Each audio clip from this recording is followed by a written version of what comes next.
Siang. Assalamualaikum warahmatullahi wabarakatuh. Kami dari kelompok 5 ingin mempresentasikan materi PS tentang sejarah kedatangan bangsa Barat ke Indonesia. Saya Muhammad Ali Murtadlo akan membawakan sejarah Portugis ke Indonesia.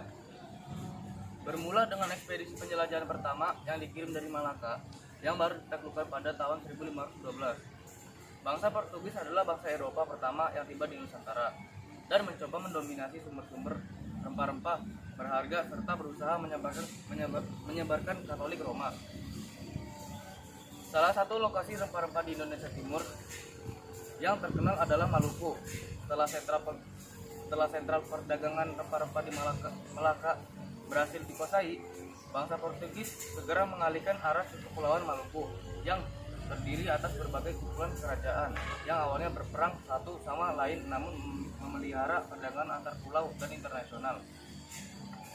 Dominasi perdagangan orang Portugis di wilayah Nusantara tidak berlangsung lama.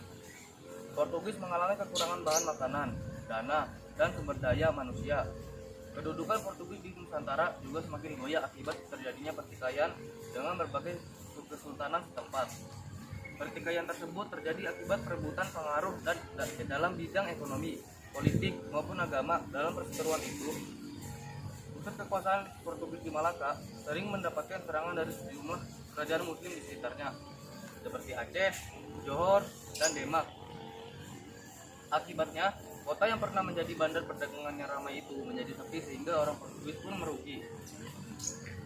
Kesulitan-kesulitan yang dihadapi orang Portugis tersebut akhirnya juga melemahkan posisi mereka di berbagai wilayah Nusantara. Menjelang akhir abad ke-16, kedudukan Portugis di Nusantara semakin memburuk akibat munculnya berbagai perlawanan dari penguasa pribumi sehingga kepentingan dagangnya di Maluku dan sekitarnya semakin merosot. Akibatnya, mereka mengalihkan perhatian ke Kepulauan Nusa Tenggara dan akhirnya menetap di timur. Akhirnya, masa keemasan orang Portugis di Nusantara lenyap seiring dengan kedatangan orang Belanda yang kemudian mengambil alih kedudukan mereka.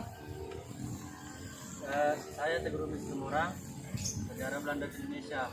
Perang antara Belanda melawan Spanyol selama 80 tahun 1568 sampai 1648 telah mendorong Belanda untuk mencari daerah jajahan ke Nusantara. Tujuan Belanda datang ke Indonesia sama dengan bangsa-bangsa Eropa lainnya, yaitu mencari kekayaan, monopoli, perdagangan, dan mencari daerah penjajahan. Belanda datang pertama kali ke Indonesia pada tahun 1596 di bawah pimpinan Cornelis de Houtman dan berhasil mendarat di pelabuhan Banten. Pada tanggal 20 Maret tahun 1602, Belanda mendirikan kongsi dagang bernama VOC dengan tujuan sebagai berikut. Pertama, menghilangkan persaingan yang merugikan para pedagang Belanda. Kedua, menyatukan tenaga yang menghadapi persaingan dengan bangsa Portugis dan pedagang lainnya di Indonesia. Ketiga, mencari keuntungan sebesar-besarnya untuk membiayai perang melawan Spanyol. Namun korupsi manajemen yang buruk dan persaingan ketat di Inggris mengakibatkan munculnya VOC menjelang akhir abad ke-18 pada tahun 1706. VOC akhirnya bangkrut dan kemudian dinasionalisasi oleh pemerintah Belanda. Akibat harta dan milik aset VOC di Nusantara jatuh ke tangan mahkota Belanda pada tahun 1800. Namun ketika Prancis menduduki Belanda antara tahun 1806 dan 1815, aset-aset tersebut dipindahkan ke tangan Inggris setelah kekalahan Napoleon di Waterloo. Diputuskan bahwa sebagian besar wilayah Nusantara kembali ke tangan Belanda. Pada hari ini tahun 1942 silam ditandatangani perjanjian Kalijati yang berisi kesepakatan Belanda menyerap tanpa syarat kepada Jepang, jajahan India Belanda yaitu Indonesia, kemudian diserahkan kepada Jepang. adalah ingin mempersembahkan sejarah Spanyol di Indonesia. Tujuan kedatangan Spanyol ke Nusantara tentu tidak berbeda jauh dengan bangsa Portugis, seperti menyebarkan agama Nasrani, mencari kejayaan dan kekayaan, serta menemukan wilayah kekuasaan atas tanah atau wilayah jajahan yang subur dan menghasilkan bagi bangsa Eropa.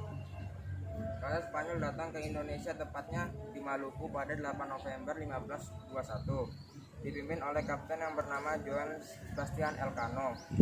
Namun kedatangan bangsa Spanyol saat itu tidak disenangi oleh Portugis yang saat itu sedang mengatasi perlawanan rakyat pribumi dikarenakan dianggap Spanyol mengganggu Portugis untuk memonopoli perdagangan di wilayah Eropa yang dilakukan oleh Portugis. Walaupun usahanya belum sesuai harapan karena perlawanan dari penduduk yang ada di Maluku. Akhirnya sebelum terjadi peperangan besar antara Portugis dan Spanyol, maka dilakukan perjanjian ulang yang mana menjelaskan bahwa perjanjian sebelumnya, yaitu perjanjian Saragossa pada 22 April 1529. Isi perjanjian ini yaitu yang pertama, Spanyol harus meninggalkan Maluku yang lebih dahulu ditemukan oleh Portugis dan sesuai dengan jalur pelayaran. Yang kedua, Spanyol kembali ke Filipina dan mendirikan pusat kekuasaan di sana, bukan di Maluku. Yang ketiga, Portugis tetap tinggal di Maluku dan bebas melakukan perdagangan. Akhirnya demi kepentingan bersama dan meminimalisir peperangan antar bangsa Eropa yang ada di Maluku antara Portugis dan Spanyol, akhirnya mengalah dan menyetujuinya. Spanyol bergerak ke arah selatan menuju Filipina dan mendirikan pos kekuasaan di sana. Saya Malik Abdul Aziz akan menjelaskan rute-rute kedatangan bangsa Barat ke Indonesia. Rute kedatangan Portugis ke Indonesia adalah Portugis, pantai barat Afrika, Tanjung Harapan, negara India, Selat Malaka, dan Kepulauan Maluku. Rute kedatangan Spanyol ke Indonesia adalah negara Spanyol, pantai barat Afrika, Samudra Hindia, dan ke Kepulauan Maluku lagi. Rute kedatangan Belanda ke Indonesia adalah negara Belanda, pantai barat Afrika, Selat Tanjung Harapan, Samudra Hindia, dan Selat Banten. Demikian presentasi dari kelompok 5. Apabila ada kekurangan mohon dimaafkan. Selamat siang. Wassalamualaikum warahmatullahi wabarakatuh.